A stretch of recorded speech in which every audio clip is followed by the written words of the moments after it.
Dr. McManus, Dr. Mack, and I owned a feline-only practice in the Woodlands for 27 years.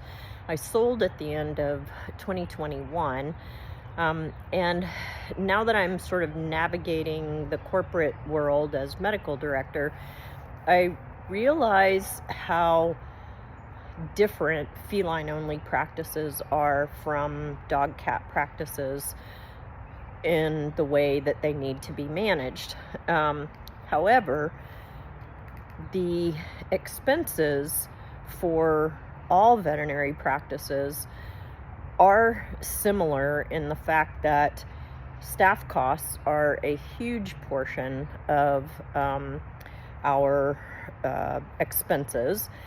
And unfortunately, veterinary medicine has lagged very far behind with salaries for doctors and support staff.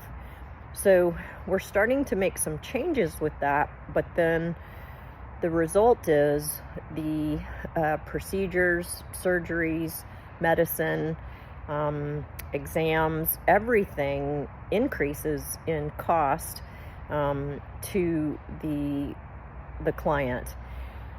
So how do we make affordable care for our pets as we're having to pass along expenses in order to make sure that we stay solvent and in business? Well, I think that a big focus needs to be pet health insurance. And I am an advocate for Pawlicy, Pawlicy, because they do the work for the owner. The owner sends in all of the information as far as age, breed, any health concerns, what they want from the policy. Do they want it to just cover like major medical? Do they want it to cover wellness as well?